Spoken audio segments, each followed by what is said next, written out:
We are live. Hey, how about you, everybody? Welcome into this week's edition of the Auburn Live call-in show, where we will take as many calls and questions and comments as possible within the next hour, maybe a little more. We might throw the flag.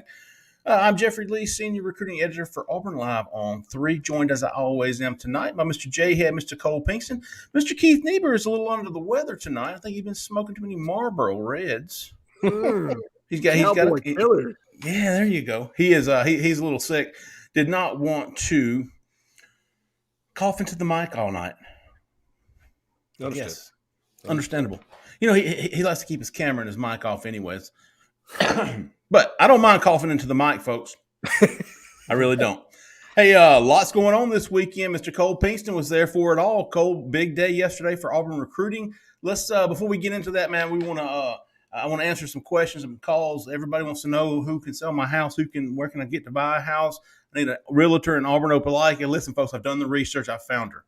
Her name is Jessica Andrews. She's with eXp Realty. Her number is 334-704-4442. She can do residential investment property. She can do it all, folks, and she will do it as long as you tell her that we sent you. 334-704-4442. Jessica Andrews with eXp Realty. All right, folks, as we were talking about earlier, Auburn had kind of a group of top dogs, 2024 guys, 2025 guys come in yesterday on a visit. And next weekend is going to be the big junior day. A lot of top dogs from around the country are expected to be in Auburn next weekend for a big junior day. We're going to talk about that. And then if anybody wants to call in, has any questions, comments, give us a call, man. 701-779-9585. Cole, what were your big takeaways from yesterday's visits? First, talk about some of the guys who were there and maybe how you felt after talking to them when they left. Yeah, you had a couple of, I would say, sort of under the radar 2024 recruits there yesterday. Some guys that we just kind of learned who they were as they were coming in and just getting their feet wet with offers and things. And Auburn's just bringing in guys, looking at them, seeing how they, react and all that. But I would say the headliners are actually 2025 guys, which were your receiver from Saraland, Alabama, which is committed to Alabama, Ryan Williams. And he's an Auburn legacy as well. His dad was with him. His dad played for Auburn. Was he with him? He was. His name is Ryan Williams. Did you know him, Jeffrey? I covered his recruitment. Yes, sir. Yeah, good guy. Met him yesterday as well. I think he went to BC Rain. I think Ryan Williams went to BC Rain. 110%. If it's a guy I remember. Okay. Yeah, he was there. A lot of family. They had the whole family there. So, I mean, they were there from, 9 o'clock to 4:30, 5 o'clock. So they spent the whole day there. And then the other 2025 guy is another top 10 guy, number one running back in the country, Alvin Henderson from Elba. Your neck of the woods there, Jhead. Yes, sir. You know a little bit about Elba. Maybe just a hair. Man, I don't know. He might could reclassify to 23 and be okay. I think he might could play somewhere. His friend would say that. Yeah. Dude, let me emphasize this dude. His name is Alvin Henderson. He's 5'11", 180. I mean, he's at least that's what he's listed at. Probably hasn't been updated in a few months. He's a sophomore at Elba. He rushed for 2,700 yards last year as a sophomore. Yes. And 47 touchdowns in 12 games, folks. That's 4 touchdowns a game. Yeah. 10th grader.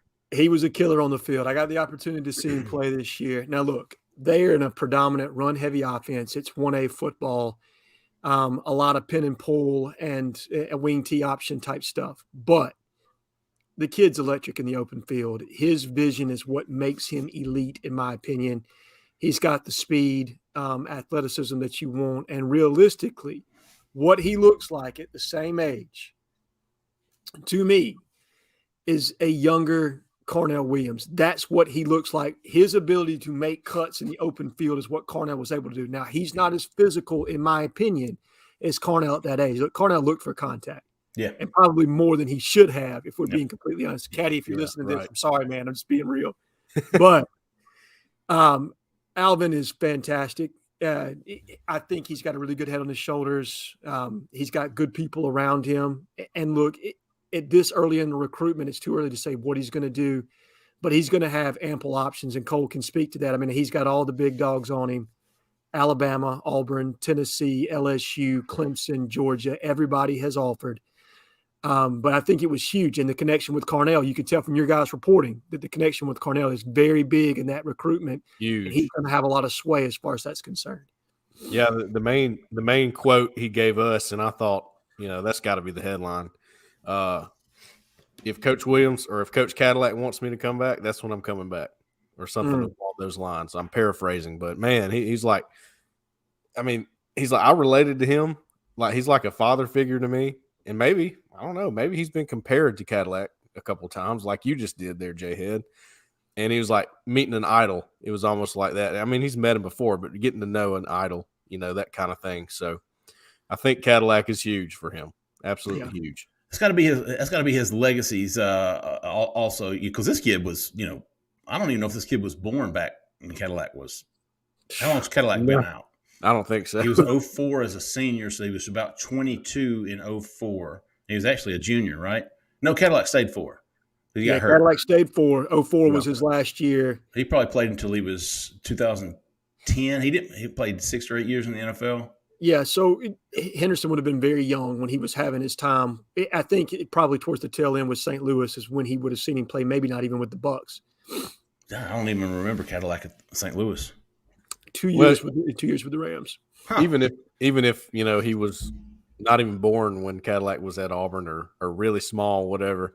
You got the small town thing going on too with Cadillac. He's from Gaston City. Is that where he's from? Mm-hmm. Atala. Yeah. Atala. And this kid's from Elba. I don't know if you've ever gone to Panama City, you probably passed through Elba. Got a little courthouse there. That's about it. Yeah, I think a lot of people paid speeding tickets back in the day going through Elba. Yeah, that was a little speed trap. Hey, folks, listen.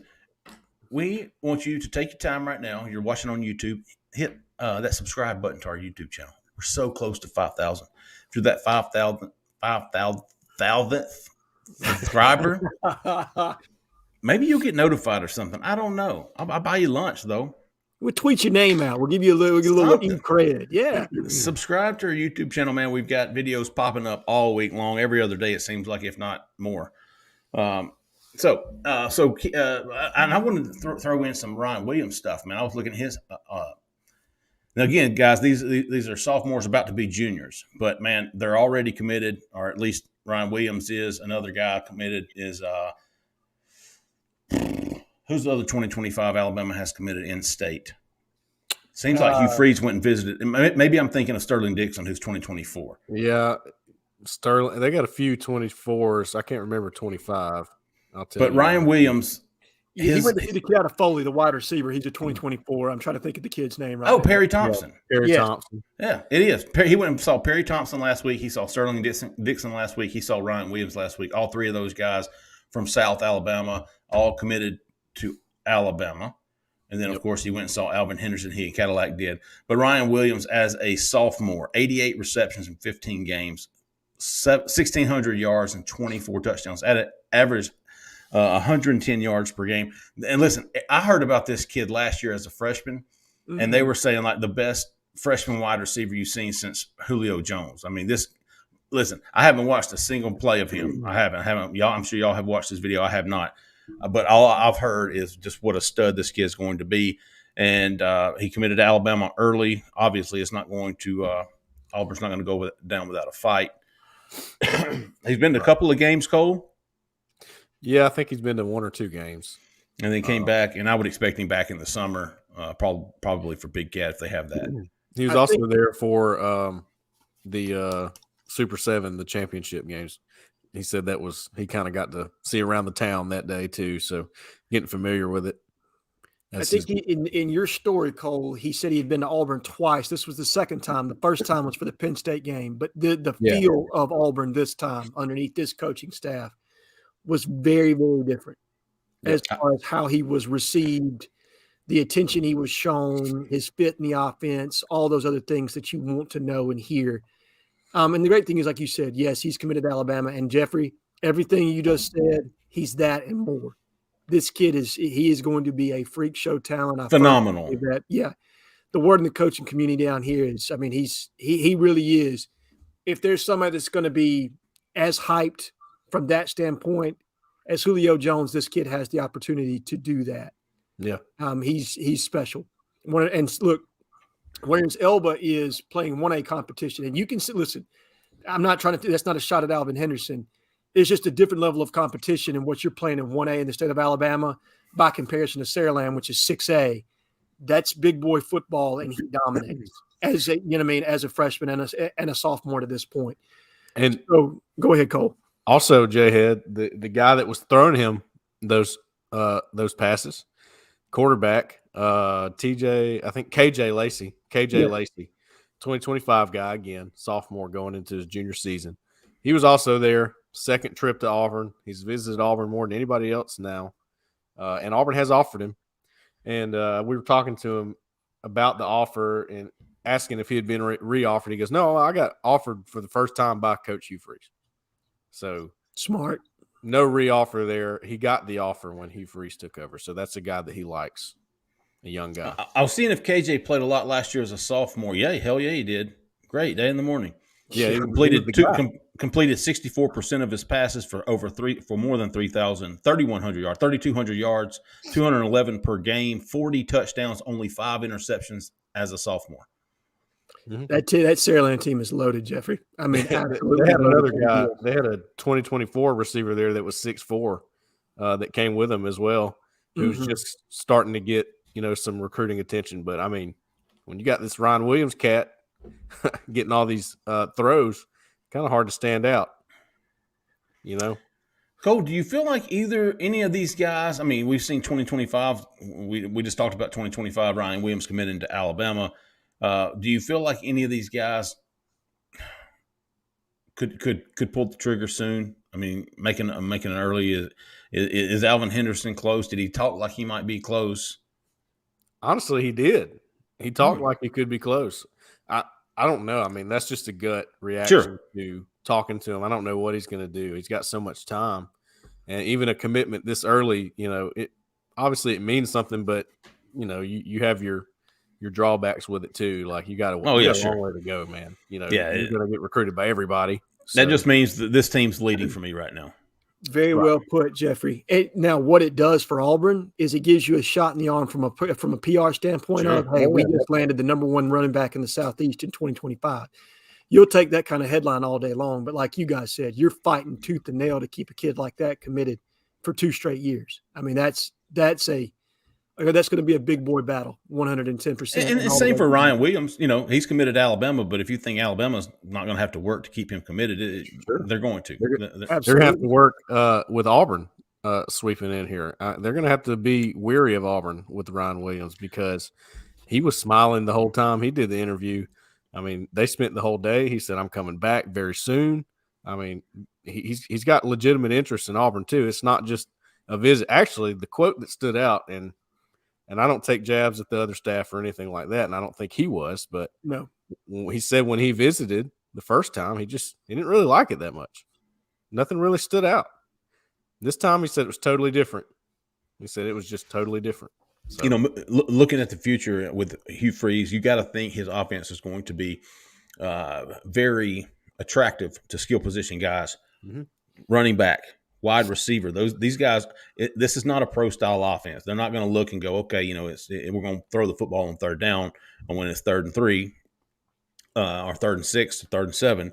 This is going to be a fun offense. We expect it to be a fun offense. If it's anything like he's done for the past 15 years, it's going to be a fun offense that puts up a lot of yards, scores a lot of points, moves the football not only on the ground but through the air. And you got to think skill position, offensive players all around. Hell, we've already seen his success with the offensive line just in the first 45 days he was here. And that's in the transfer portal. So look, give this guy a full year. That 2024 class, in my opinion, it's really going to set the standard for him moving forward at Auburn. Agreed. And to your point on wide receiver play and the Hugh Freeze offense, he's had some absolute dudes when he was at Ole Miss. DK Metcalf, Laquan Treadwell, Dante Moncrief. There's one other guy that I'm missing that's probably the best of the bunch. A.J. Brown. Yes, A.J. Brown. I mean, some absolute studs that he can sell to anybody. And if they go out, Evan Ingram. Yes, Evan Ingram. Yeah, tight ends. When you've got those kind of skins on the wall and you can point to that as proof of concept of this is what I did. And not only this is what I did, but this is what I did in this league. You know what I mean? Right. That in this division. Yes, in this division against this team. With Ole Miss. Right, with Ole Miss by comparison to Auburn. Yep. And look, it's going to be a heck of a pitch from him. And you're seeing the fruits of his labor right now, getting these kids on campus. Now it's about taking the next step and starting to close some of those guys. And I think we should probably start to see more of that in 2024 post the junior day that's coming up. Yep. We've seen Hugh Freeze in Alabama, heavily in Alabama. We saw him in Mississippi late last week. We saw him in Georgia late last week. I expect him to be in South Florida Monday, recruiting, getting some inroads down there in South Florida, whether it be with Wesley McGriff, Marcus Davis. I expect Hugh Freeze to be in South Florida this week, at least starting the week in South Florida, working his way back maybe towards home before a big junior day on Saturday. And if you're not following along, we have a running list. Keith has a running list on the corner, our Auburn Live on 3 message board.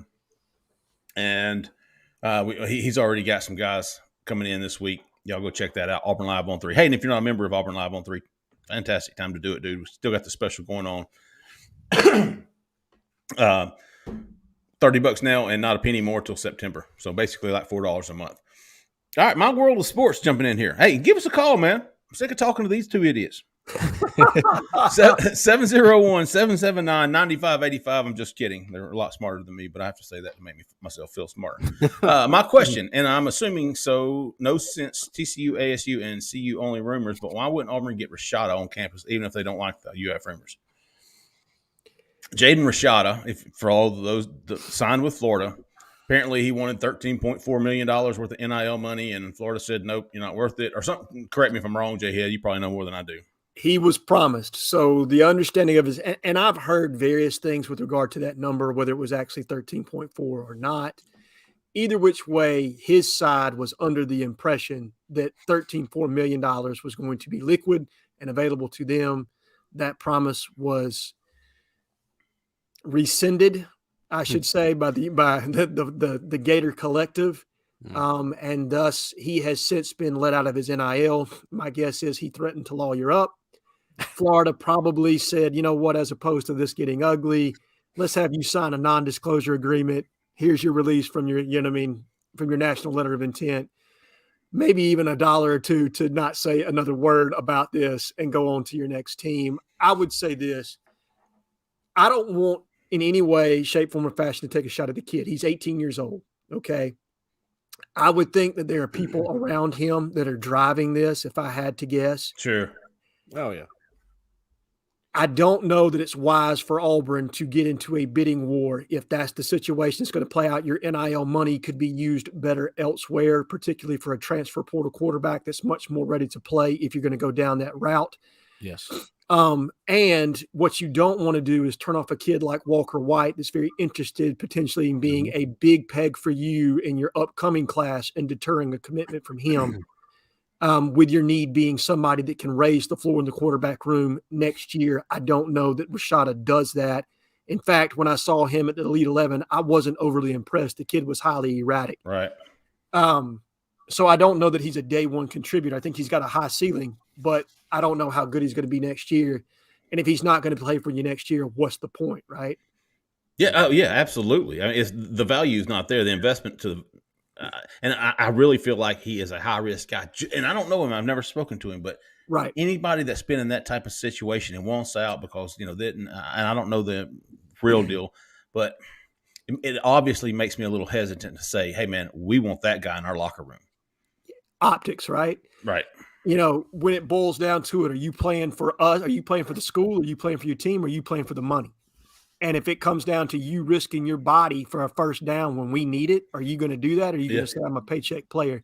And once again, is that fair to the kid? No. But that's the optics around this entire situation, is that it is a completely money-driven situation.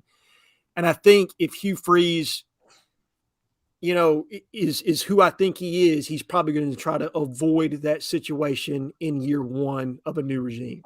I agree. Zach, what you got, big dog? We got our first caller of the night. Popping the seal. 9124. You're live. Who we talking to? Where are you calling from?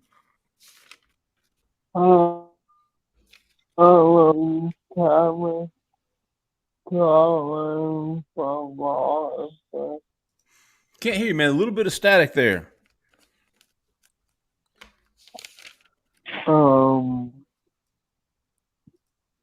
He dropped off.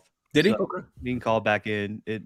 Whoever that was, you gotta get a better signal there. We were having a lot of static, but we got a bunch of questions here until the next call. All right, shoot us up. Anything new with Ja'Cory Whitted, Daniel Calhoun, or Ricardo Jones? JP wants to know that. You know what? I know Ricardo Jones had a lot of connections to the previous staff. Stephen Ruzick. Yes. Yeah. Lord have mercy. Hey, big ups to Stephen Ruzick, by the way. Just landed the GM job at Indiana. Oh, yeah. Former DPP at Auburn, moved up general manager at Indiana this coming year. So congratulations to Stephen. Absolutely. Was fantastic at Auburn, held that class together until signing day. Ja'Cory Whitted. Cole, are you familiar with these guys? Yeah. Because I'm just now getting into 2024s, man. I still got a transfer portal hangover. Like this whole week. Whitted, I've tried to get in touch with him. I haven't been able to. I have before gotten in touch with him. He was offered by the previous staff. He's like a 6'7" receiver from, I think he's from in-state. McAdory. Yeah, McAdory. That's right. Yeah, he was offered. He said he was going to visit sometime in the spring. That's what he told me last time I talked to him, but I haven't talked to him lately. So yeah, hey JP, I'm gonna put him on my call list for this week. Ja'Cory Whitted, man. McAdory is near my old stomping grounds of Forestdale. My distant cousin David Powell used to coach there, and of course that's home to the Auburn great Bo Jackson, Malcolm Askew. Well, there you go. Oh, Shoe. You know, I still call him Shoe to this day because of the way he promoted himself in high school. Dude, listen, Malcolm Askew was before his time when it came to promoting, self-promotion. 100%. Dude, and the reason I called him is because Alexander Shinanara, you know, is on every billboard across the state of Alabama. And Malcolm was like that on Twitter, so I just started calling him Shoe. But Ja'Cory Whitted, man, I'm going to put him on my call list, JP, and I hope to have an update on him this week. Daniel Calhoun. Ricardo Jones is somebody I'll probably check in with, too, because, like I said, Stephen Ruzick had a very good relationship with Ricardo. I'm going to see what Auburn's new staff is doing with him. Daniel Calhoun, let me check on him real quick. I believe Daniel Calhoun dropped the top group, and Auburn was not in it. So. Okay, there you go. Oh, yeah, he's a top 100. He's a number 3 offensive tackle in the country from Roswell, Georgia. Yep. Yeah, it looks like Alabama, Ohio State. Here's the trim list for 4-star. There was the top 10. He named a top 10 this past week, and Auburn was not in it. Alabama, Clemson, Florida, Florida State, Georgia, LSU, Oklahoma, Tennessee, and Texas. So we'll mark him out for the time being. And check in with Ricardo, and I will check in with Ja'Cory Whitted. I bet you Whitted is at Auburn this Saturday. Yeah, I bet you any in-state kid that's a 4-star or better, and a lot that's going to be lower. But I bet he at least has an invite. Yes. And you know, I tell you who else, the number 1 player in 2025, I believe, is that kid from Spain Park, Jeremiah Smith. Oh man, you talking about? We saw him at a game last year. He was a freshman on the hook. Oh my goodness, son! He could go buy me beer if he needed to. It's, you know, everybody talks about how talented the class of 2023 was in Alabama. 24 is not bad, but 25, man, woo! Oh, it's stacking up, is it not? Oh my God. It's going to be another loaded class similar to 2023. Ron Williams right now is the number 5 player in the state of Alabama for that class. Think about number 5, right? I think Jeremiah Smith won. There's an edge from he's from Charles Henderson. Yeah, edge from Charles Henderson, number 2, and I think Alvin Henderson is number 3. Alvin Henderson is the number 9 overall player in the On3 consensus. Number 9 overall. He's the number 3 player in the state. Yeah, that's how loaded. At least that's how top heavy that 2025 class in state. JP also wants to know who the top O-line, D-line, and edge guys for the 2024 class. Great question, man. Great question. We've seen a lot of offers go out. I'm going down the offer list now, JP, because I don't want to miss anybody. And if y'all have anybody off the top of your head, throw them out. Jeremiah Beeman. Yeah, yes, 100%. I talked to him, had an interview with him. Malachi Tolliver's another guy that visited us recently. How about the kid from Pike Road? Malik Blockton. Oh yeah, Malik. Yes, Malik Blockton for sure. Malik Blockton. I would say Jeremiah Beeman, number one, at least in-state guy. Yeah. Edge guys, I would put Sterling Dixon in there. And to be honest, I think who shows at this junior day, we can start to kind of trim our board some. We can have a dedicated recruiting show to what we think. We can do like we did, this past year where we're naming 2 guys to watch at each position, as we start to familiarize ourselves more with 2024. But it's just until you see who visits campus and who these coaches are going to truly see, it's hard to really decipher, all right, this is a main target, especially with the new staff. We kind of had a feel for, this is what the Harsin regime was going to do. This is who they were going to target. They've been building those relationships for 2 years. Hugh Freeze and company just got here. They haven't even completed their off-the-field staff just yet. I think they're still yet to hire their own GM for off-the-field activity as far as recruiting is concerned. So it's going to be real telling who shows at this junior day and how they prioritize those kids. And I think we'll be able to give you a clearer picture after that. Yeah, and I was just looking through the Kavion Henderson is a kid that's from Lee's, committed to Arkansas. He's probably going to be one to watch. Jeremiah Beeman, we mentioned him. There was another guy, another defensive lineman. The Rush kid from Pascagoula, Mississippi. Yes, I think his name is Jeffrey Rush. Yep, Jeffrey Rush. Yeah. Now these are some guys. Now obviously Auburn's offered some elite guys, 5-star guys. David Stone from Oklahoma. Those guys, if they visit, we'll holler back then. But until they do, but these are some guys I know have visited. Jeremiah Beeman, Kavion Henderson, Xavier Porter from Tampa Catholic.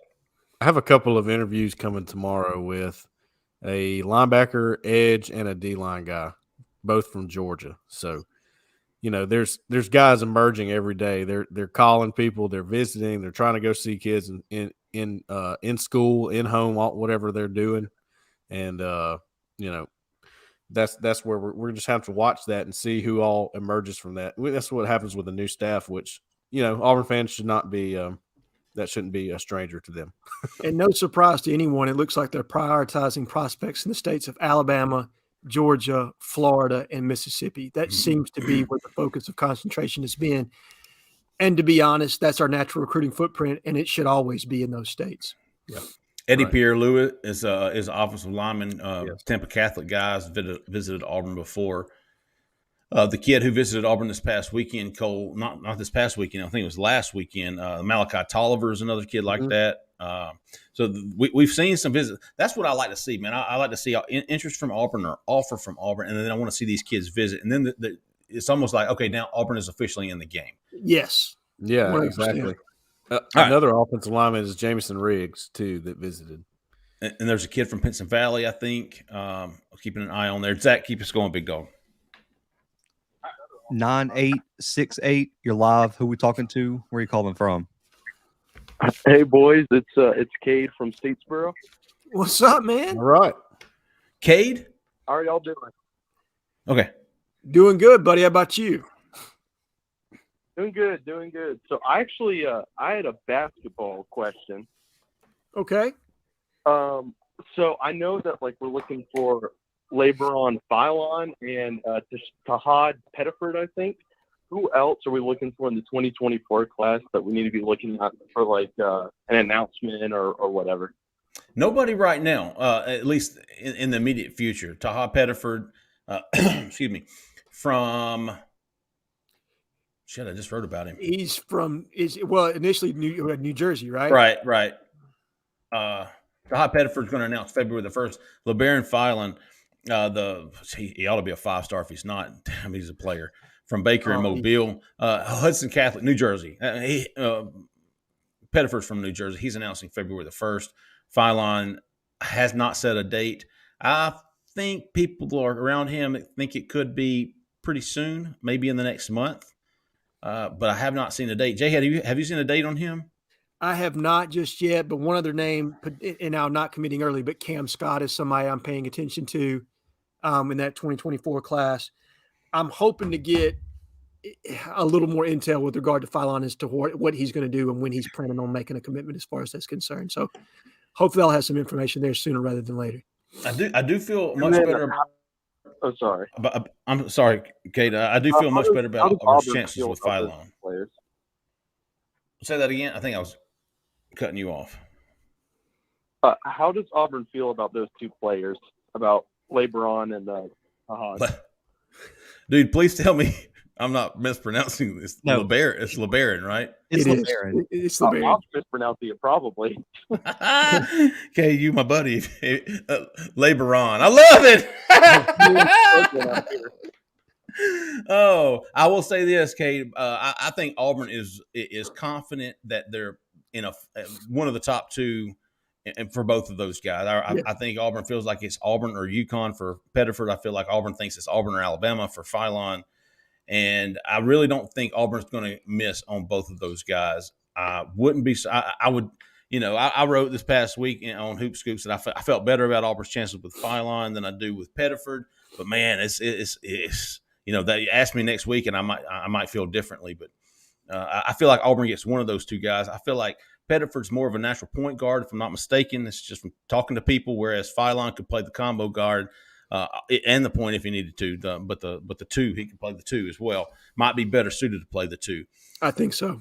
Yeah, he's a scorer. Like he's I good. graduated from Baker, so I've got to see him up close down here. And the kid, he'd be the best scorer we've landed in a long time. He can just go get his own shot. Every time I see him, he's averaging. I mean, he's like 40 points, 35. Yeah, he's playing the point country in scoring until I think last month, if I'm not mistaken. He was averaging almost 40 points per game going into January. Is he a shooter? Yeah, he is a shooter. That's probably all right. So I would still say Bryce Brown is the best shooter that Bruce Pearl has recruited in his time here. I think this kid would easily be number two. And it's really not all that close, in my humble opinion. And Bruce has had some shooters here, but he can absolutely stroke it. He's an NBA player all the way, and Zach's right. He can go get a bucket from anywhere on the floor when he wants to. You can put him in ball screen action. You can use him in just a combination of different ways. He can easily dribble, drive, and get into the lane. He's just the real deal, Jeffrey. And if you're looking for a combo guard, and Bruce excels when he has a good combo guard that he can pair with a true point, that's really when his offense is at its best. I think this kid would be fantastic and a real fit for us.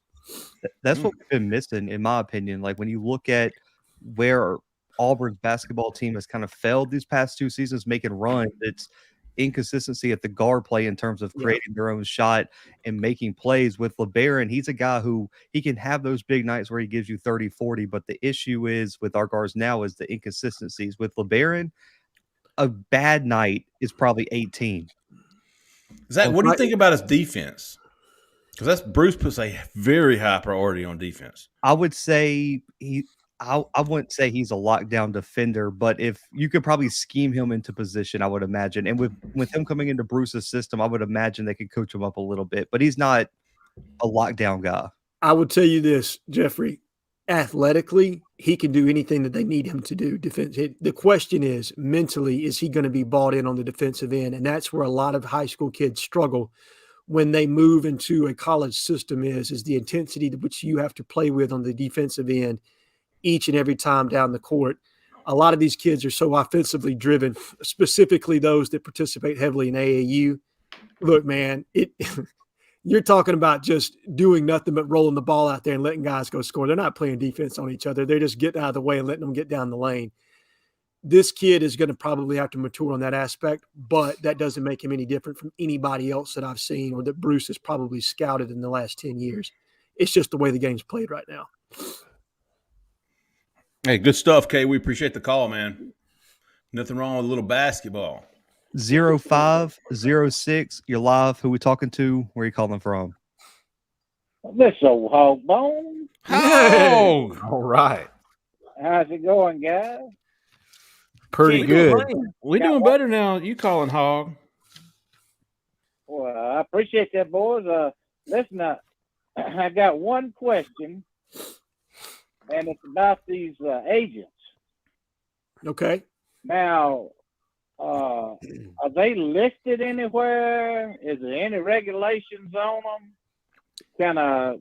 I've heard some little rumors that some schools are contacting agents, and they're contacted the players as far as transferring and all that stuff.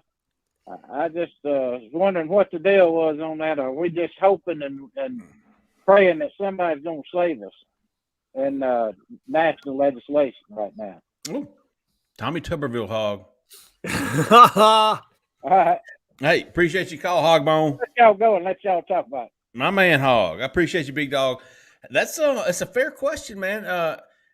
We talk about doing your homework, doing your research on these back channels. Most of it, that I'm aware of is high school coaches going back to the high school coach, and he's staying in contact with his former players, and that's not illegal. No. That's not tampering. That's doing your homework. That's doing your vetting. But as far as agents, Jhead, I will say this. is that not more? Is that not kind of what the collectives are? Or are the players having their own agents to go to the collectives and say, my man's worth this? And the collectives are saying, is that kind of how we're seeing it move and shift? Some of it. Now, like you said, the conduit that is most commonly used is through the high school coaches and or aunts, uncles, whoever that was still in connection with a coach at a certain school that they may understand, kind of what a kid's situation is at his current school if they're being induced into the portal. But there have been guys, these street agents, that have kind of crept into the space to create, I guess, employment for themselves, brokering deals specifically with some of these high-level quarterbacks from the high school ranks that are cutting NIL deals with certain collectives. I know Nico Iamaleava had an agent that brokered his deal with the Tennessee group. The Spire, as far as that's concerned, that same agent also brokered the initial deal with Miami before the young man flipped. We just talked about Jhead Rashada flipped to Florida. It's a shady business right now, guys, unfortunately. And anytime there's money involved, people are going to find a way into that space. I don't think Auburn's having to deal with that too much right now, but it's coming. And until we get some national legislation kind of outlining what's legalized, what's not, making sure some of these people are credentialed by either the NFLPA or some other place where there's a licensing involved with how this all gets put together, it's just going to be really tough. It's going to be touch and go, and the market's going to have to correct itself if we don't get something in place. But there's some of that going on for sure. And you hate to see it because kids are getting taken advantage of. I think Bruce Feldman's done a couple of stories as far as that's concerned from a nationals perspective, as far as what he's seen and what he's heard. And he's as connected as you get. But what you hope is it doesn't completely corrupt it. But I feel it's trending that direction unless we do get some national legislation to kind of put some better guardrails around this whole situation. I was when he first asked it, I thought he was talking about agents with the NIL, but I see what you're saying. He's talking about the transfer portal. The in-betweens, the go-betweens. And then these people are also cutting deals with collectives too. They're involved in that negotiation, but largely it's runner from team to team saying, hey, I got XYZ school interested in you if you get into the portal tomorrow. Zach, you got us another one on the line?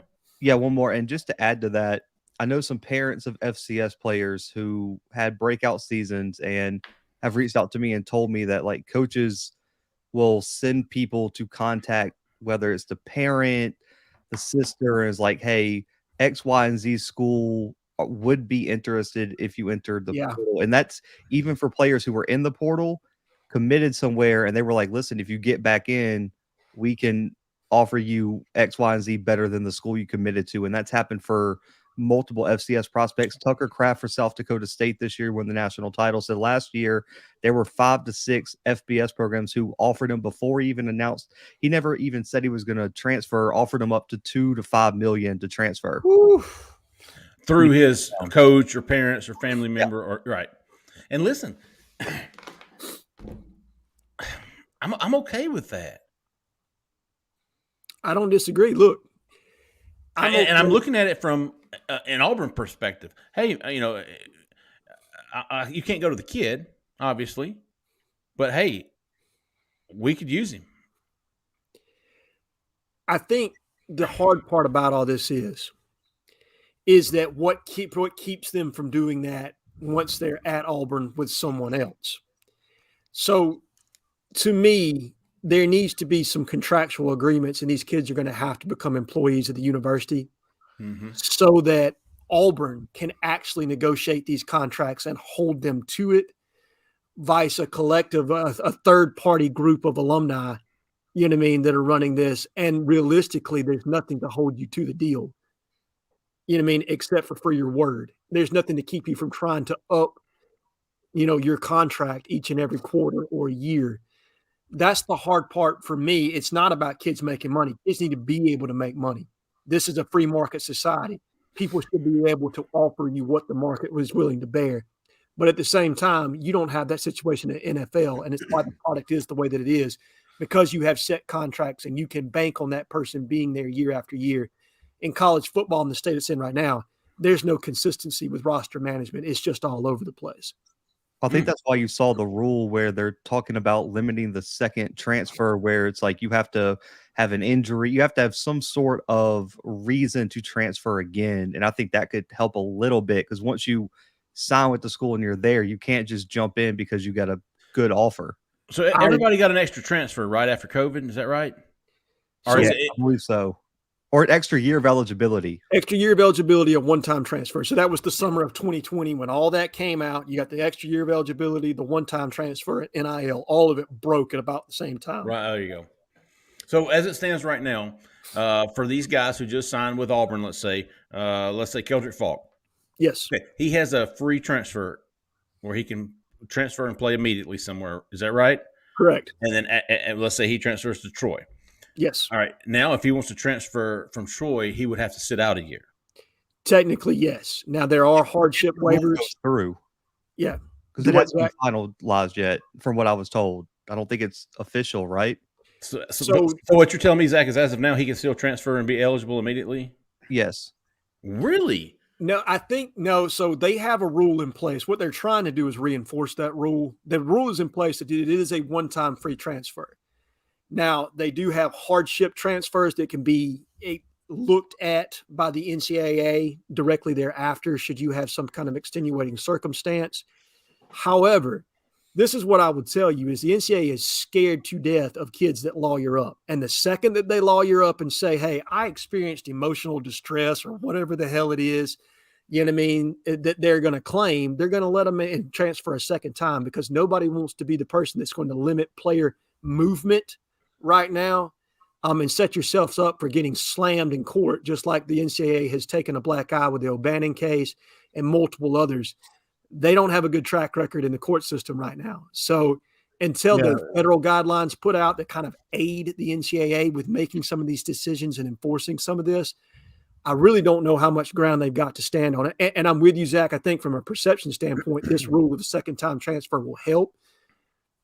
But I don't think it's going to keep the dam from breaking, man. So if Robbie Ashford wants to transfer after this spring, as it stands right now, he would have to sit out a year. Is that correct? Yes, unless he's a grad transfer. And unless he's TJ Finley and he graduates and then he transfers. Okay, the grad transfers can transfer. That's right. You're right. Many times. Yeah, that's you right. got a free transfer. TJ can transfer to Auburn and play immediately. And if he wants to play immediately elsewhere, he's going to have to graduate first. Then he can use the grad transfer. Okay, all right, cool. All right, Zach, get us back to the phones, big dog, if there's anybody there.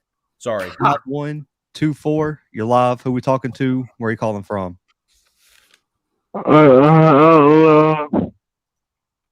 This is Scott calling from Auburn. Hey, Scott, maybe? Calling from Auburn. Yeah. Hey, Scott. My question is, who's gonna be the Ask it again, Scott. We couldn't hear you, buddy. yeah. Ask it one more time for us, buddy. Who's gonna be the D-line starter for Auburn? Okay, good question. This year. That's a great question. That is a great question. Who's going to be the starters on the defensive line for Auburn, Cole? Man, Justin Rogers. Okay. I'll say Justin Rogers in the middle. Yes. Mark Marcus Harris. Okay. Yes. And if you're just doing 3, No, let's do 5. okay, 5. Marcus Harris, Justin Rogers, maybe Nasili Kite. Maybe. Yeah. So if we're going to go to a 3-down look, that's it. Those are my 2 4 eyes and my nose tackle. And then who's your starting outside linebacker, Jack and or edge, Cole? I guess it's got to be Dylan Brooks, right? Or McAllister. Or McAllister. I would go with Dylan Brooks first. I would agree with that. McAllister. And then I don't think Lawrence Johnson's going to be a starter personally. Jason Jones maybe, but he's kind of a nose, and then you already got Justin Rogers in there too. So Man, maybe what a great Jeffrey Emba. rotation. Jeffrey Emba maybe At the 5. yeah. The 5 or the 4 eye, contingent on what, you know what I mean, what scheme we're going to run, or what front we're in. But that's going to be the interesting one to me is that, okay, if we're running with 2 4 eyes and a nose, well, we know what we think. But where does Lawrence Johnson, where does Jeffrey Emba, where does Zeke Walker? Yeah. Where do those guys fit in? Eniche. Yes, Eniche Sledge. Eniche, I saw him at Target tonight. Deron Reed and Keldrick Falk. Big boy. Don't count them out either. Yeah, he's huge. Listen to the names that we're throwing out. On paper, that's a damn good rotation. It is. All those guys being rotational guys. Okay, just interior guys. You've got Justin Rogers, Jason Jones. I'm working inside out. Who else is on my nose? Eniche Sledge. Those are your 3 noses. Eniche Sledge. And Steven Johnson. Steven Johnson, the true freshman. Then you got Marcus Harris. You got Lawrence Johnson, Mo Nasili Kite. Yep. Yeah. Zeke Walker. Yep. Darren Reed, of course, he could probably start at the 5 and work in. You think? Yeah. Absolutely. Keldrick Falk is out there as well. Yeah. These are true freshmen. Jeffrey Emba. Yes. Hey, here's a little side question for y'all. Who do you think gets some snaps at edge as a young guy? Could it be Brenton Williams? Could it be Wilkie Denard? Do those guys get some serious snaps, you think? I think Brenton Williams. All right, look, I'm gonna be honest with you, and he's the one I'm gonna beat the drum for. I thought he was the most underrated kid in this class, hands down. And if I were doing my power rankings of the high school and junior college players, he's in my top 10 as far as that's concerned. I really love what this kid is. Now, my guess is Keldrick Falk is going to be he probably is going to get snaps at the edge just out of necessity right now. But that Brenton Williams, he's one I've got my eye on, Cole. Being there for the spring, I don't think Wilkie has the explosion to give you what you need at outside linebacker. I just don't see it on tape. I think the kid's talented, but he is a interior D-line in my eye all the way. Do you want to see Cam Riley back there? No. Ooh, too light right now. I like him in space better. Okay. I don't like him. I agree, Cole. In now, let me ask you one other question before my man Zach takes us away. I think we are deeper this year on the defensive line, and I don't think that's really a question. Oh, but yeah. do we have anybody of the top-end talent of Kobe Wooden that can go make a play when you need them to this year? I don't know. Somebody's going to have to emerge there. I mean, right now, no. My answer is no. You know, and the closest guy I would say is Keldrick Falk. Yes. But you know what? You don't necessarily have to have a standout guy if everybody's pretty good at what they're doing. Like Mosiah Nasili Kite, you saw him, he's got some ability there. And a couple of other guys, you come together and you have a strong defensive front if they're not getting pushed around. Like Justin Rogers at the point, oh, my gosh. That changes things. You're bringing me to my point, Cole, is I think we're going to rotate. We're going to throw numbers at it and rotate more bodies so that you're not dependent on that one person. You've got more hands in there, so you're playing a little fresh as opposed to maybe tired and dependent on a player to emerge that way. So I think you're right. Yeah. Okay. All right. Zach, keep us going, big dog. Hey, good question, Scott. Appreciate you, man. Appreciate you calling in. 4861, you're live. Who we talking to? Where are you calling from? Yeah, this is the Ghost of Auburn guy, 33, calling from Atlanta. Got a question. Oh, I know. I already know what you're going to talk about. Hold on. What was his name?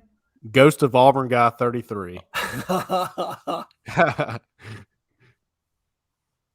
Can y'all hear me all right? Yeah, go for it, man. Hey, you're not burning up any cop cars over there, are you?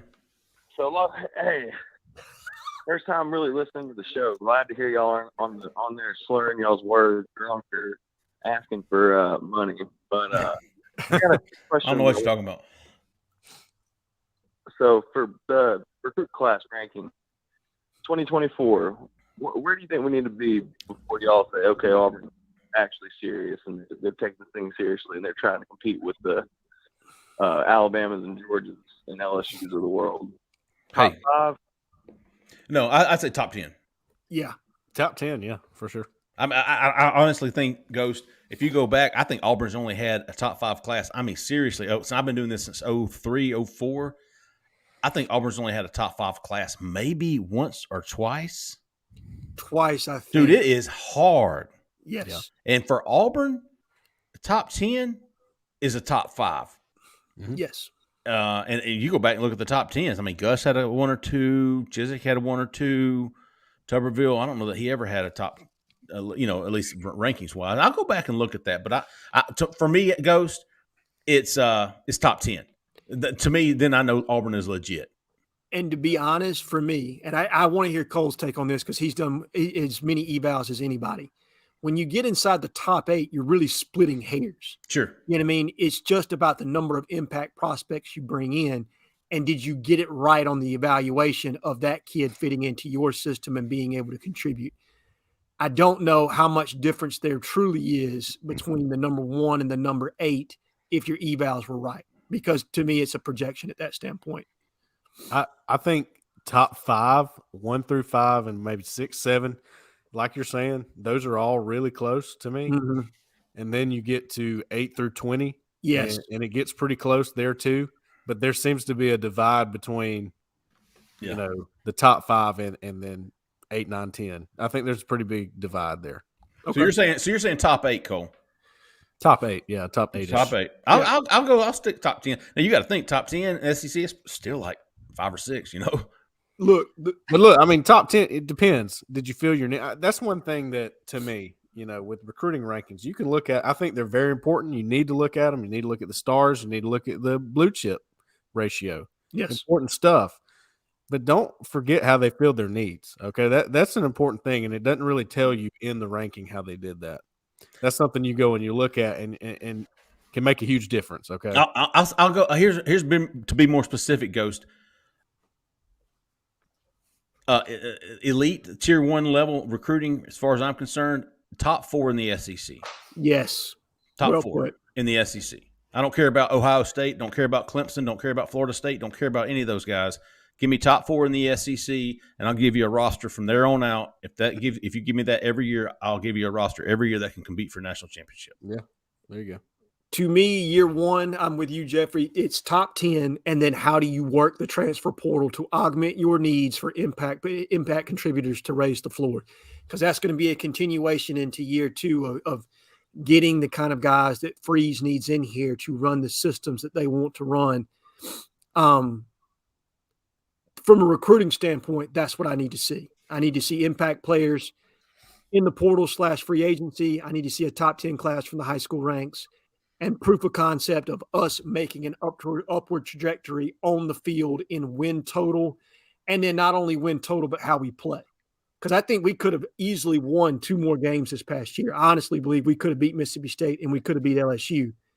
But would we have been any better of a program? Hell no. I'm going to be honest with you.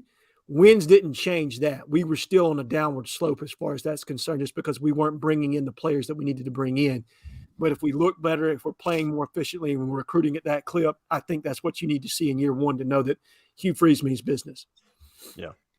Because our highest class was what that year with Cowart? We were like 6th in the country that year. Whatever class we had, Byron and we had a lot of contributors at like 3 or 4 stars in that class.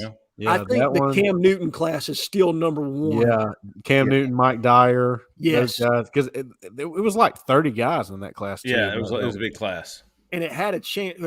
Who was this? Sean Coleman was another 5-star. Oh yeah, sure was.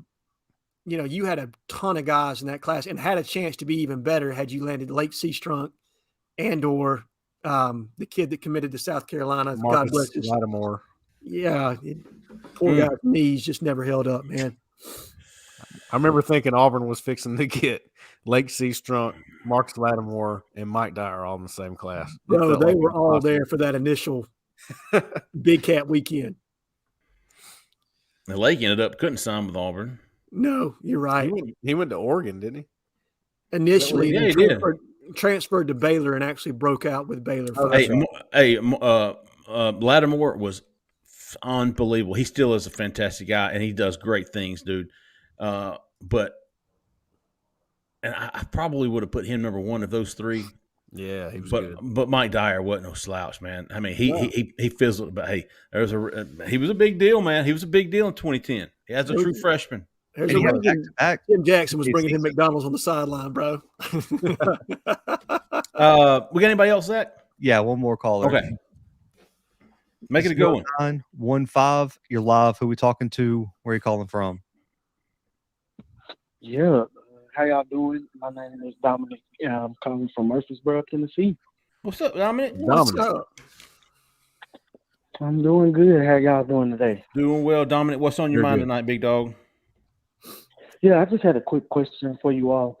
In the past 10 years, who would you say is the Auburn player from the past 10 years? Thank you for all you do. I really enjoy Hold on, Dom. What did you say? Who is the Auburn player in the past 10 years to do what? That's your favorite. That you enjoy watching the most? 10 years, so that cancels out Cam Newton. I like the timeline, Dom. So we're going to say we'll say 2013. 2012 was, I don't think anybody remembers that season. I don't think Auburn played football that year. So 2013 to now, Dom wants to know who your favorite football player is. Good question, Dom. That's a good one to end the night on, man. We appreciate the call. We appreciate you listening. Past 10 years. I'm going to give you one on offense and one on defense, and it jumps out to me immediately. And it's going to be Nick Marshall on offense because just that 2013 year, especially as Trey Mason was, Trey Mason doesn't do that without Nick Marshall. I love me some Trey Mason. God, he was special, wasn't he? And the way he would run.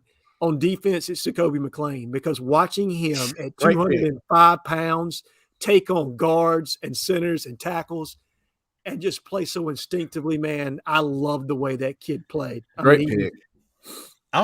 Is Jeff Holland, is he in that time zone? Yes, Sensei Mud is in that time zone. Give me Sensei. Okay. Yeah. Bow to your Sensei, big dog. I loved watching Jeff Holland. Like even when offenses, would key on stopping, dude, he was unstoppable at times. Jeff Holland was one of my all-time favorites to watch football. And running backs, I love the Trey Masons. I love the Brad Lesters, kind of the young, the guys that weren't stars or the feature guys in their offenses. So I like Trey Mason. Now I can't remember. Like Drake Smith was one of my all-time favorite wide receivers. Rodriguez Smith. I think that was back in the day, though. I can't remember when that was. He was 06. 08. Yeah. Okay. That was back before Cam. I think my two are on the same team. Everybody's kind of thinking 2013. I'm thinking 2017 because that year was big. It was. Kerryon Johnson. Whew. And Derek Brown, man. Derek Brown. Yeah, there's something about big uglies, dude. They're just dominant. I love that. I do too. And I'll never forget the play Derek Brown made in the Ole Miss game.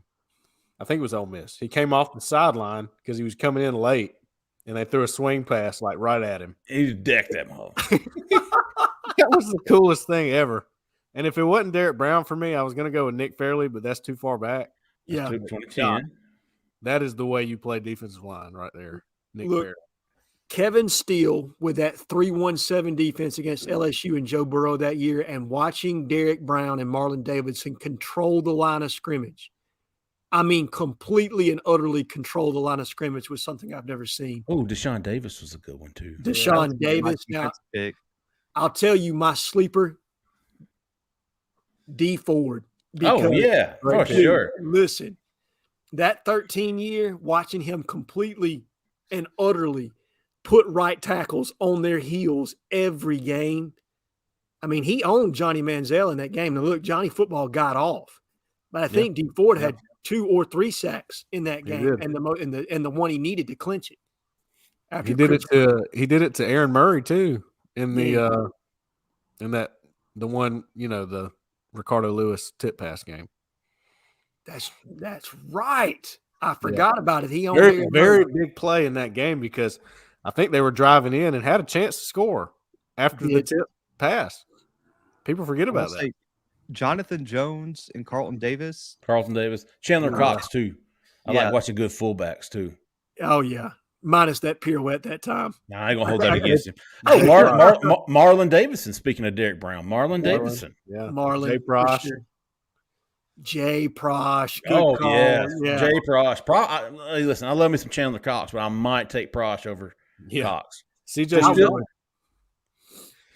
Uzama, Sammy Coates. Yeah. Sammy Coates.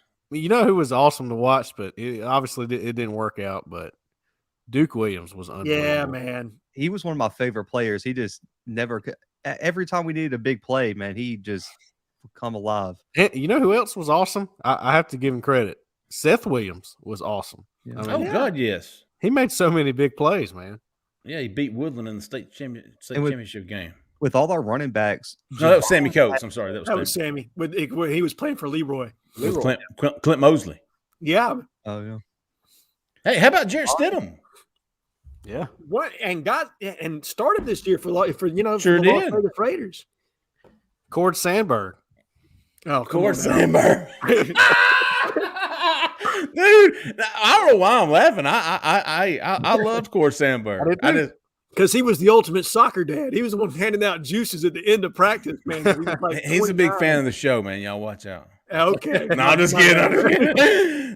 He's playing for the Phillies. That wasn't a joke. He's one of my picks. Okay. Cord Sandberg. And who was his running back in high school at Manatee? Was it Mike Blakely, J. Lee? It was. It was. Yep. I was looking over some of the signing classes. A lot of these guys, Daniel Thomas is in the NFL. Jordan Peters played in the NFL. Noah Igbenogany is in the NFL. Yeah. A lot of these guys, Anders Carlson. No, Daniel. KJ Britt. Oh, that's a good one. Love me some KJ Britt. I heard Trav on a podcast not too long ago, and he was talking about his top 5 linebackers at Auburn since 2000. He took himself out of the mix.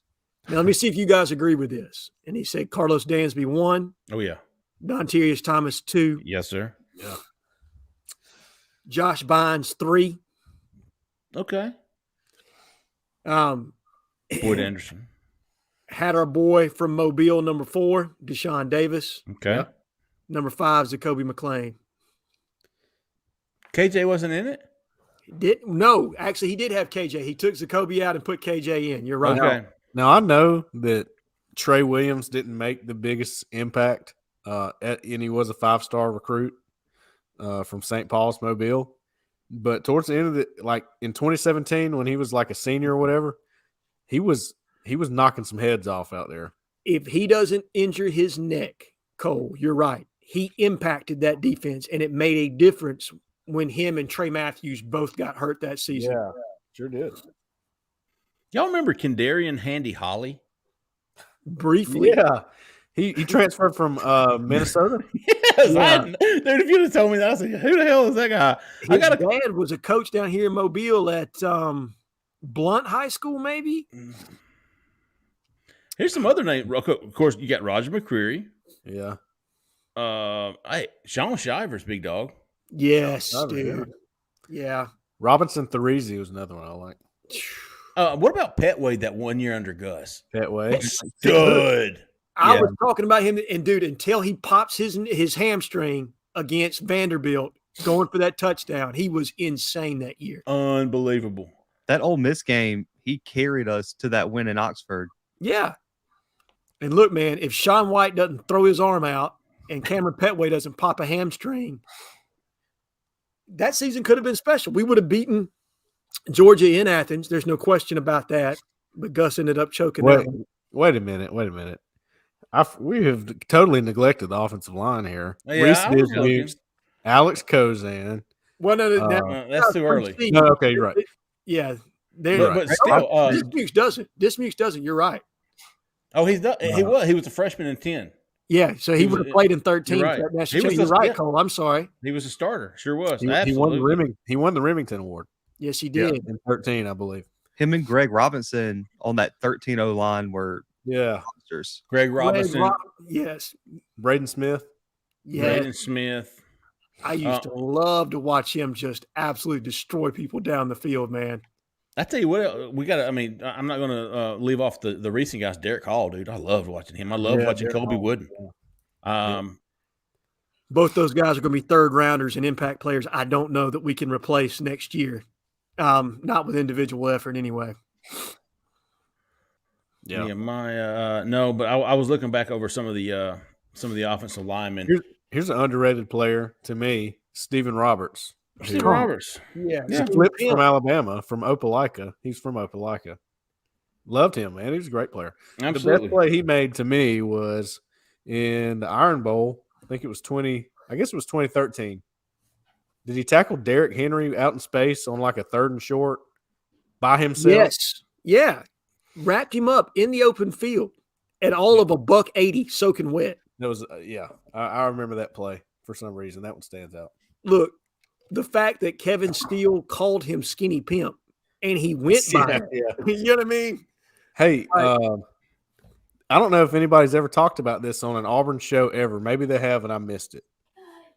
On the kick six, Chris Davis running it back.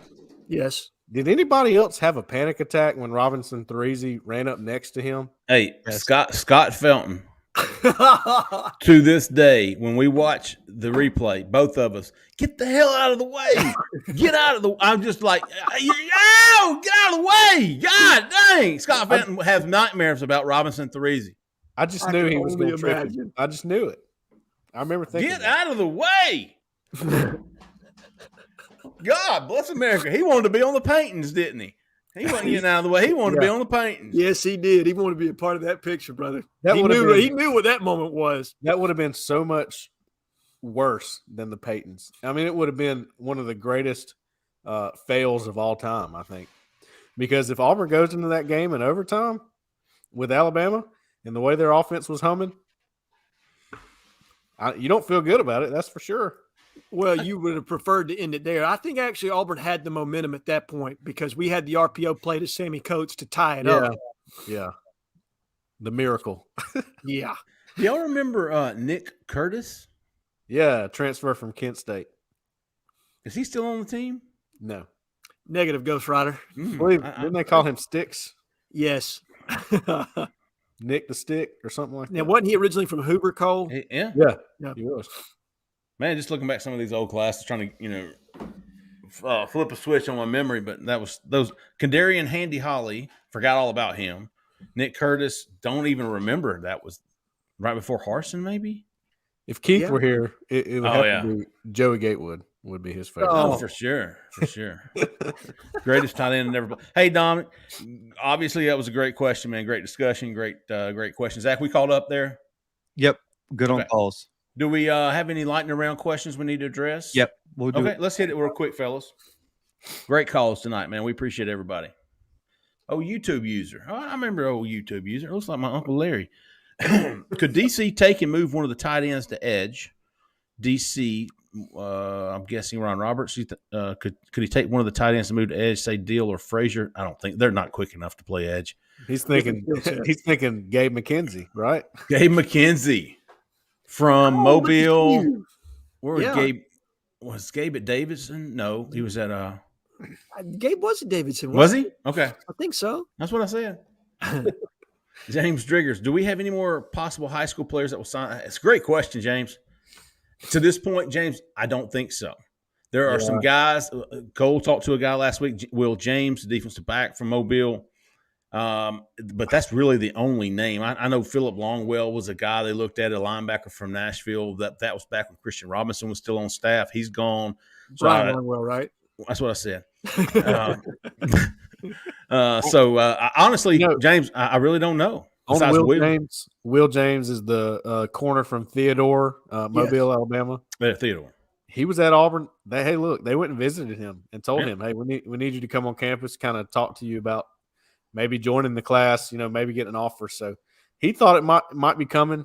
I'm not sure. I'm kind of on the fence if that's going to happen or not. It definitely needed some more DBs, right? Gotta have more. Great day. But he is the only one, James, that I have heard to this point that I'm actually keeping a half. I'm keeping my left eye on it, but my right's not there yet. Brian wants to know: have y'all heard any news about wide receivers for 2024, 2025 upcoming recruiting cycles? We talked about Perry Thompson, the 2024 committed to Alabama from Foley. Ryan Mitchell, 2025 committed to Alabama from Saraland. Both of those guys. Definitely going to be keeping an eye on both of those guys. As we've learned, it's really tough to flip a kid from Alabama, especially an in-state kid they want. Yeah. But those are the two guys, Brian, we've heard the most of. Chance Robinson's a guy that I interviewed, and Keith had a story on him today. He was supposed to come to junior day. He's not now, but he is going to come, and he's a guy they like, and he likes Auburn a lot too. So Jason said Ryan Williams played with Zach Etheridge. Yes, I do believe that is correct. Might have even been in the same defensive backfield. DB, same secondary. You know who else was in maybe that this would give Auburn an advantage. Also in that secondary was DeAntoine Hood, Colton Hood's cousin. Oh, okay. Yeah. Mr. Colton.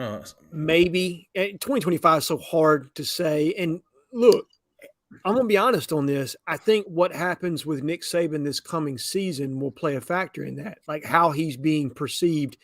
Because if they go out and win another national championship this coming year, well, then Auburn's chances of flipping that kid are probably slim to none. If they go out and they have a season where they get 9 wins, something like that, and it feels like Alabama is sliding a little bit. In the Alabama world of what's considered sliding, 10 wins. Right. You know what I mean? More than 2 losses. Right. I could see where Zach's relationship with that kid and his father potentially playing a much bigger role in being able to flip him. I almost feel like – go ahead, Jeff. I almost feel like he's one of those guys looking for a reason to want – he wants to come to Auburn. He's just looking for that way. I feel like Perry Thompson might be that way too. It's hard for a wide receiver to commit to Auburn right now. I understand that. Yeah. Yes. But those two guys, in my opinion, are ones to keep an eye on. I really think, there's a chance they'll be back to Auburn. Auburn will make it difficult for Alabama for both of those guys. S. Austin, what do you think of Freeze's efforts going to the high schools? We talked about that earlier. He's been everywhere the Southeast so far. He's headed to South Florida this week. Who do y'all think will be the first commit? Amon Lane is already committed. S. Austin. DB from Moody, Alabama. He has reaffirmed that commitment with the new staff. He committed to the old staff. He has reaffirmed that commitment with the new staff. They went and saw him late last week. So he's in. As far as second commitment, Adrian Posse has decommitted, the quarterback that Brian Harsin had. So there's only one commitment. The second commitment, I would say, I bet you one comes next weekend. Yeah, I have 2 names that I'm considering for that. One is Jaden Coleman, the 4-star DB from Anniston. And I don't know if it would happen as early as next weekend, but the other name that I'm watching real close is Walker White, quarterback. Yes. You just named and the DB. Isn't it Jaden Lewis or is it Jaden Coleman? Oh, I'm sorry. Jaden Coleman is from Central Phoenix City. I get them confused every time. That's what I thought you were talking about. Jaden Lewis from Anniston. Yes, Jaden Lewis from Anniston. Me too. Yep, yeah, I agree. Jaden Lewis, Walker White. Who was the other one? Jaden Coleman is from Phoenix City. Yes. He's a wide receiver, right? He is big, 6'2", 6'3". No, that's Cameron Coleman. Okay, you're right. All right, Cameron. That's who I'm thinking of. Jay Lee C-Ray wants to know: can Grayson McCall graduate May? I have no idea. I've never seen his transcripts. I heard it was going to be very tough. I really don't. I really don't know, but from what I was told 3 weeks ago, it would be absolutely a miracle. Mario Craver, SCB wants to know anything on Mario Craver. I'd have to look him up, dude. Like I said, I've only been doing 2024 for about a week now. He's a 4-star receiver from Clay Chalkville. haven't heard anything. I talked to him a while back. He liked Auburn, but he said they were a little bit down his list at that time. And again, the receiver thing, it's kind of difficult right now. So I don't think he's going to be there Curious. this weekend. Okay, well that'll tell me a lot right there. I do see him. He's a 4-star wide receiver from Clay Chalkville. Alabama's a favorite. Not my world of sports coming back. Who's some players Auburn is after y'all think rankings will go up under the radar guys? 2023 classes, I think that's done. Yeah. 2024's, I don't know. It's still early, man. It's too early, yeah. Yeah. Give it spring eval season, give it camp season. We can be able to tell you, you know what I mean, a little bit better on that. But that's have a little bit better picture after summer. Yeah, it's hard to say who's an under the radar guy right now. No, JC wants to know, based on what Hugh and crew did to finish the 23 class in the transfer portal, could you really see one of these 24 Bama commits like Ryan Williams flipped to Auburn? Yeah, I could see Tony Mitchell flipping to Auburn too. So, yeah, you know how that goes. Buddy Colt, do you think the coaching staff has a quarterback in their back pocket? I do. Yes. Yep. I think they've got a couple. I do. I think they know exactly what's going on, but we don't. Agree. Cam, have you heard anything about Auburn taking a look at running back from BB Comer from Sylacauga? Yeah. Kid is a beast. Tore it up. What's his name? Built like a tank. Killed Falk up in the semis and the 2As. You had a post about him, Cole. Yeah. Trying to think of his name right now. Has Auburn offered him? No. But he's I think he's on the radar. I do think he's on the radar. Maybe a guy that could come in this weekend for Junior Day. I think there's going to be a lot of guys, Jeffrey, we see at Junior Day that are maybe don't even have an offer yet. Kamori Harris. That's it. Kamori Harris. Yeah, he's a good player. He could play linebacker or running back. As of right now, no offer from Auburn right now, but maybe some interest, I think. Listed with Colorado State. Auburn's probably one of those guys who wants to look 6 foot 230. I don't know if that's the kind of running back. I think they'll probably try to bring in as many kids as they can to get eyes on these guys, get measurements. Yep. You know what I mean? Which is such a big thing because they don't have a history here with the state of Alabama and or the state of Georgia coming from Liberty. Okay. They don't have, the Rolodex of evals on these guys. So getting measurements, seeing what these guys look like in person, how they interact with the staff is going to be huge as far as how you prioritize these guys moving forward. So I think you guys are right. You're going to see a ton of kids, whether they're ranked, unranked, what have you. They're trying to lay eyes on as many kids as they possibly can to get a feel for what some of these prospects, which way they're leaning and who potentially fits from, from like a length standpoint or what are the tangible things they're looking for in a player. Do they have some of those metrics? I think that's probably what you're going to be looking at. Yep. Honk. Can Auburn Live pay recruits to come on the show under NIL provisions? I really do think so, Honk. Yeah. I do. I think we did it last year with Derek and Owen. T.D. Moultrie. Now he's saying recruits. So I don't. No, I don't. I ain't messing with recruits. And your username is going to be Honk if you work for Auburn Live. That's what your username's going to be after we do that shit. Wesley Denny, is Auburn targeting any of the top Louisiana guys? Absolutely. They're targeting every one of them. I don't know any offhand, but I can just tell you safely. Absolutely, yes. Yeah. Auburn's after those Louisiana guys. Trevon Reed's on staff, so there's definitely one. Oh, Hugh really Kirby at Montgomery Catholic? No, he was not at Montgomery Catholic to visit Cobb. I don't think any school is recruiting Cobb. Or will talk to him. Let me put it like that. Okay, fair enough. I don't think it's very we'll talk about that after February. Yeah. That's a very unique situation. Not unique, but it's a very awkward situation for schools. Yes. So we'll talk about that, man. Listen, hey, we need 7 more to get to 5K. We don't ask for super chats. We don't ask for tips. We don't want your money. All we want is you to go to our YouTube page and like it and subscribe to it. Maybe hit those notifications so anytime you get a video uploaded, it'll come straight to you. You will know it. We need 7 more, and it's free, folks. Just hit that subscribe button. Gene, with a little last minute. What do you know about the I don't know much about him. I watched a little bit of video. He's talking about the preferred walk-on running back from Faith Academy. That's your part of the country, man. It sure is. My kid actually goes to the Faith daycare. So, Hey, all right. look, I think he's a very talented athlete. Anybody that gets a preferred walk-on offer to come to a P5 school like Auburn, you're obviously going to be a very good athlete. Played both ways, linebacker and running back, very physical. I think he's got pretty good vision. I question his overall speed as far as that's concerned. Yeah. And that's probably why he's a walk-on by comparison Absolutely. to a scholarship guy someplace else. Tell you what, saw him in the complex the other day. 5K, baby, 5K. There we go. Appreciate Right. y'all, big dogs. Boom. That's all I Appreciate saw. y'all. No, I saw him in the complex. He didn't look like a walk-on. So put it. No, that he way. looks the part for sure. When you see him up close and personal, I mean, he's got all the physical attributes you want in a mainline running back. I think it's the speed, a little bit of the short area quickness is probably limiting him. But maybe with him concentrating just on running back as opposed to playing two positions, put him in a strength and conditioning program with a good weight coach. Who knows? Maybe he's on scholarship in a couple of years. You know, we've got a kid that just did that. You know what I mean? From Hewitt Trustful. So maybe he'll be a reincarnation there. Reminds me of another one of my favorite players in the last 10 years, Will Hastings. Oh, okay.